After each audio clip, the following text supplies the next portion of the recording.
Hello साथियों, आप सबका स्वागत है हमारे यूट्यूब चैनल एसएस लोकर्स एकेडमी में।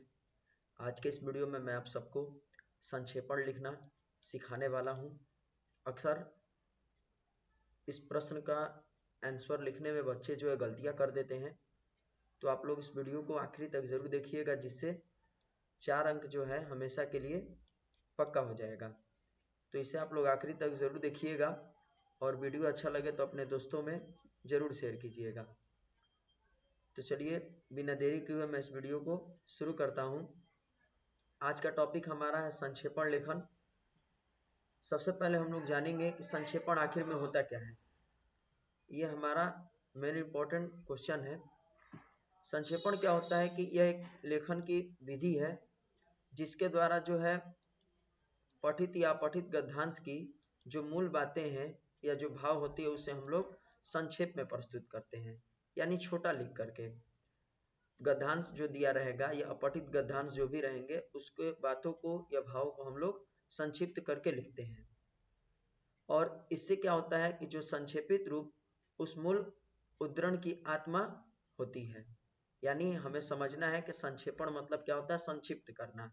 यानी जो भी अपठित गद्यांश रहेगा या जो पठित गद्यांश रहेंगे उनकी जो भी मूल बातें और भावनाएं हैं उसको हम लोग संक्षेप में लिखते हैं।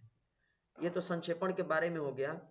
लेकिन जो गद्यांश दिया जाता है तो उसको संक्षेपित करने के लिए हमें कई सारी बातों को ध्यान में रखना जरूरी होता है। तो उसके लिए हमें कई सारे आवश्यक निर्देश को देखना है, जिसमें पहला नंबर आवश्यक निर्देश है कि दिए गए गद्यांश या उद्धरण को 2-3 बार ठीक ढंग से पढ़ना चाहिए, जिससे मूल बातें समझ में आ जाए। यानी हमारा पहला काम होगा कि एग्जाम में, पेपर में जो भी संक्षेपण के लिए गद्यांश दिया रहेगा तो उसको सबसे पहला काम हमारा क्या है, 2-3 बार पढ़ना मेन काम है। अक्सर बच्चे जो गलती कर देते हैं कि पढ़ते नहीं है गद्यांश को और डायरेक्ट सोचते हैं कि हम इसको लिख दें, तो ये गलती हो जाता है और इससे हमारा जो है 4 नंबर जो आसानी से लाने वाला चीज है उसको हम लोग गलत कर बैठते हैं। तो हमें चाहिए कि सबसे पहले गद्यांश को 2-3 बार पढ़ना और उसकी जो भी मूल बातें हैं उसको समझना। दूसरा जो है निर्देश कह रहा है कि पढ़ते समय गद्यांश के महत्वपूर्ण या वाक्य या शब्दों के नीचे लकीर देकर चिन्हित कर देना चाहिए। दूसरा हमारा काम क्या होगा कि गद्यांश को 2-3 बार पढ़े और जब उसमें से कुछ शब्द इंपॉर्टेंट लगा या वाक्य इंपॉर्टेंट लगा तो हम उसको क्या करेंगे, अंडरलाइन कर देंगे, कि बाद में जब हम लोग उसको संक्षेपण करेंगे तो वो सब शब्दों को हम अपने संक्षेपित किए हुए वाक्यों या शब्दों में लिख सके। तो दूसरा काम हमारा हो जाएगा लकीर खींचना शब्दों या वाक्यों का जो महत्वपूर्ण शब्द या वाक्य होंगे। ये दूसरा काम हो गया हमारा।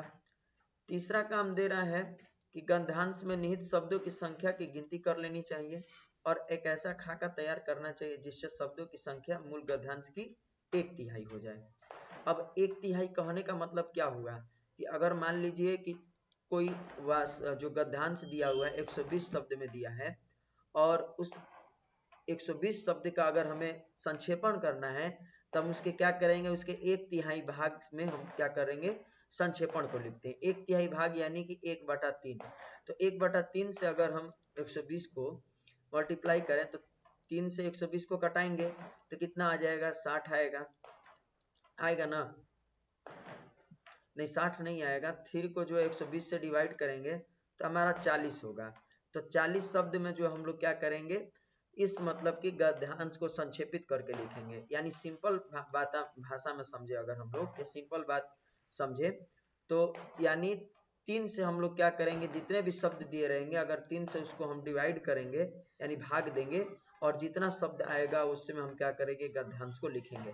जैसे कह रहा है कि यहाँ मान लीजिए कि 180 शब्द किसी गद्यांश का दिया हुआ है और उसका संक्षेपण करना है, तो संक्षेपण शब्द कितने होंगे, तो 60 शब्द होंगे। कैसे होंगे, मान लीजिए 180 है और इसको 1/3 यानी 1/3 से मल्टीप्लाई कर रहे हैं, तो 3 का मल्टीप्लाई करेंगे तो 3 1 जा 3 या 3 1 जा 3, उसके बाद 3 6 जा 18 और 1 0 यानी 60 शब्द आ रहा है। तो 60 शब्द में हम क्या करेंगे, संक्षेपित शब्द को लिखेंगे। तो यानी कहने का मेरा मतलब ये हुआ कि अगर कोई भी कितना भी जो मतलब कि शब्द वाला गद्यांश रहेगा उसको क्या करेंगे, 3 से भाग दे करके हम क्या करते हैं, 3 से भाग देने के बाद जो है संक्षेपण करते हैं। और ये भी कहा जा रहा है कि कभी कभार अगर 2-4 शब्द जो है कम या ज्यादा हो जाएगा तो उससे कोई हमारा अंतर नहीं होता है, लेकिन हाँ ज्यादा अंतर नहीं होना चाहिए। जितना गद्यांश में शब्द दिया हुआ है उससे 3 से भाग देने के बाद जितना शब्द आ रहा है उतना शब्द में हमको लिखने का प्रयास करना चाहिए। और साथ ही जो है उसमें अगर मतलब 2-3 शब्द जो है इधर उधर हो जाए यानी कम बेसी हो जाए तो उसमें हमें कोई दिक्कत परेशानी नहीं होगी। इसी तरह फिर चौथा नंबर पॉइंट कह रहा है कि संक्षेपण में अलंकारित भाषा या मुहावरे लोकोक्ति से परहेज करना चाहिए। दूसरे शब्दों में इसे सरल भाषा में मूल तथ्यों को रखना चाहिए। कहने का मतलब ये हुआ कि संक्षेपण का जब हम प्रयोग कर रहे हैं या संक्षेपण बना रहे हैं तो उसमें मुहावरा या लोकोक्ति वाले जो भी शब्द होते हैं उनका हमें प्रयोग नहीं करना चाहिए। हमें अपने तरीके से सबसे सरल भाषा को या आसानी जो मतलब कि सबसे नॉर्मली आसान यानी अपने लैंग्वेज में जो हम लिख सकते हैं वाक्यों को या शब्दों को उनका प्रयोग करें, किसी मुहावरे का प्रयोग ना करें। यह चौथा निर्देश हमें दिया गया। पांचवा निर्देश कहा जा रहा है कि संक्षेपण में मैं यानी प्रथम पुरुष की जगह वह अन्य पुरुष का प्रयोग करना चाहिए, यानी हमें मैं के जगह पे वह का प्रयोग करना चाहिए ज्यादातर। और संक्षेपित जो गद्यांश है उसमें कोई कोई जो है सटीक या अर्थपूर्ण शीर्षक दे जो मूल गद्यांश को पूर्णतः सूचित या इंगित करे। हाँ, पहला काम तो हमारा था कि उसको पढ़ना, पढ़ने के बाद जो है जो भी मेन मेन शब्द हो गए महत्वपूर्ण शब्द हो गए उनका अंडरलाइन करना। फिर तीसरा काम हमारा हो गया कि उन गद्यांशों के शब्दों को गिनना और जितना शब्द आएगा उसको 3 से भाग देना। अब 3 से भाग देने के बाद जितना संख्या आ रहा है उससे क्या करेंगे, उतने संख्या में हम लोग संक्षेपण को लिखेंगे। लिखने का तरीका में ये कहा कि हमें मुहावरे और लोकोक्ति का प्रयोग नहीं करना चाहिए और लिखते वक्त जो है हमें मैं के जगह पे वह का ज्यादा प्रयोग करना चाहिए। और जब हम लिख लेंगे संक्षेपण को तो हमें कोई उसका एक सटीक या अर्थपूर्ण शीर्षक देना चाहिए। जैसे पाठ का नाम हम लोग देखते हैं कि कोई भी पाठ का नाम होता है शीर्षक, और उसमें फिर पाठ के शीर्षक से रिलेटेड जो भी बातें वो दी हुई रहती है। तो उसी तरह हम लोग जब संक्षेपण करेंगे तो हमें शीर्षक देना अनिवार्य है।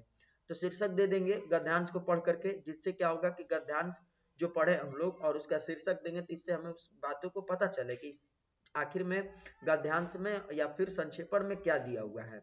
और अंत में कहा जा रहा है कि मूल गद्यांश एवं संक्षेपित गद्यांश की संख्या को भी दर्शाएं। और अंत में हमें क्या करना चाहिए कि जो मतलब कि गद्यांश में जितने शब्द हैं उसको लिखना चाहिए और साथ ही जितना संक्षेपित शब्द है उसकी संख्या को हमें लिखना चाहिए। तो इतना बातों को अगर हम ध्यान में रखेंगे तो हमसे संक्षेपण जो है कभी गलती नहीं बनेगा। और जो 4 नंबर का ये प्रश्न है तो इसमें हमें करीब 3-3.5 नंबर जो अवश्य मिल जाएगा, 3-3.5 नंबर हमें अवश्य मिलेगा।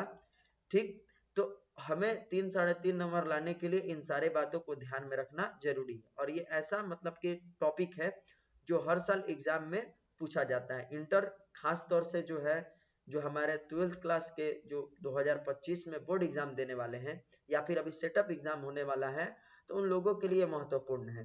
बहुत सारे बच्चे जो ऐसा पूछते रहते हैं कि संक्षेपण कैसे बनाया जाता है। तो आइए हम एक आप लोग के लिए नमूना लेकर आए हैं। एक उदाहरण दे रहे हैं हम आप सभी को गद्यांश और उसके संक्षेपण का, जिसमें सबसे पहले हम लोग इस गद्यांश को पढ़ेंगे और इसके शब्दों को गिनेंगे कि टोटल कितने शब्द है और फिर इसके बाद हम लोग क्या करेंगे, इसका संक्षेपण करेंगे। कहा जा रहा है कि देशभक्त अपनी मातृभूमि को सच्चे हृदय से प्रेम करता है। यदि एक और उसे अपने स्वर्ण अतीत पर गर्व है तो दूसरी ओर वह अपने भविष्य को भी उज्जवल बनाना चाहता है। वह सदैव समाज में क्रांति चाहता है, किंतु क्रांति न विशृंखलन कही जा सकती है न नागरिकता के प्रतिकूल। समाज में प्रचलित रूढ़ियों और अंधविश्वासों तथा परंपराओं और परिपाटियों के विरुद्ध वह क्रांति करता है जो देश की उन्नति के पथ की बाधाएं हैं। लोगों में एकता, प्रेम और सहानुभूति उत्पन्न करना, उनकी राष्ट्रीय, सामाजिक एवं नैतिक चेतना जागृत करना, उन्हें कर्तव्य परायण और अध्यावसायी बने रहने के लिए प्रोत्साहन देना ही देशभक्ति है। तो ये तो हमारा हो गया गद्यांश, इसको हम पढ़ लिए। ठीक, नहीं समझ में आएगा तो 1-2 बार और पढ़ेंगे। पढ़ने के बाद फिर हमारा काम क्या हो गया, इनके शब्दों को गिनना।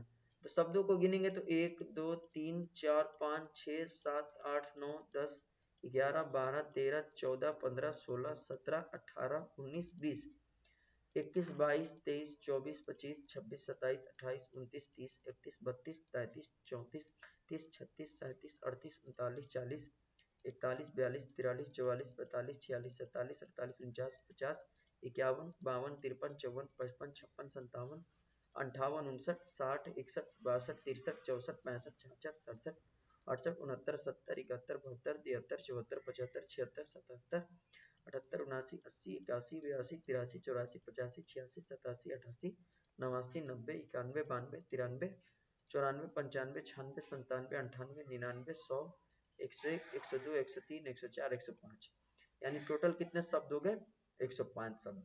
तो अब हम क्या करेंगे कि इनको संक्षेपित करेंगे। तो संक्षेपित करने का देखिए अंतिम में लिखा हुआ ना मूल शब्दों की संख्या 105, तो मूल शब्द की संख्या हम लोग 105 हो गया। अब 105 को अगर हम 3 से भाग देंगे, 105 को यानी 1/3 से जो है अगर हम डिवाइड कर रहे हैं या हम मतलब इसको मल्टीप्लाई करके चेक कर रहे हैं, तो 3 के टेबल से जो है 105 को कटाएंगे तो 3 बन जाए, ये 3 हो गया, 3 3 जा 9 हो गया और एक कैरी हुआ ये 15, ठीक, तो 3 5 जा 15 हो गया, ठीक, यानी 35 शब्द हो रहा है। तो 35 शब्द हो रहा है तो इसका 1/3 भाग लेंगे 35, तो एक आध दो शब्द इधर उधर हो जाएगा, तो यहाँ 37 शब्द में दिया गया है यानी 37 शब्द में, तो कोई अंतर नहीं होगा। अभी हम लोग पढ़े ही थे कि संक्षेपण हम लोग बनाते हैं, तो संक्षेपण में एक दो शब्द जो आगे पीछे हो जाता है तो उसमें कोई दिक्कत नहीं होता है। हालांकि जो 105 शब्द दिया गया तो 105 शब्द का 1/3 भाग कितना होगा, तो 35 होगा, ठीक। तो 35 शब्द में जो है हमको क्या करना है कि इस गद्यांश को जो पढ़े हम लोग अभी गद्यांश को, उसको छोटा करके लिखना है। तो छोटा करेंगे तो सबसे पहले तो पढ़ लिए गद्यांश को, उनके मेन बातों को हम लोग ठीक करेंगे और पहला काम हमारा क्या होगा, शीर्षक देना। तो शीर्षक दे दिए देशभक्त, देशभक्त हमारा शीर्षक हो गया। शीर्षक देने के बाद हम लोग जो संक्षेपण लिखे हुए वो क्या लिखे कि देशभक्त मातृभूमि से सच्चा प्रेम करता है, देश की उन्नति में बाधक रूढ़ियों अंधविश्वासों परंपराओं के विरुद्ध क्रांति कर लोगों में एकता प्रेम सहानुभूति उत्पन्न कर उनमें राष्ट्रीय एवं सामाजिक चेतना जगाकर उन्हें कर्तव्य परायण बनाने ही देशभक्ति है। तो ये हमारा जो है जो गद्यांश दिया गया था उसका संक्षेपण था। अब इसको काउंट करेंगे इनके शब्दों को, तो इनमें संक्षेपित शब्द कितने आएंगे, टोटल 37 शब्द आएंगे। तो इस तरीके से हमें संक्षेपण बनाना है। अगर हम तरीका अपनाएंगे संक्षेपण बनाने का, तो संक्षेपण बनाने के तरीके पे हमें 3 से 3.5 नंबर हमें अवश्य मिलेंगे। अब टोटल जो है हम नहीं कह सकते हैं आप लोगों के लिए कि ये आपको 4 नंबर का आता है तो 4 में 4 नंबर आपको मिलेगा।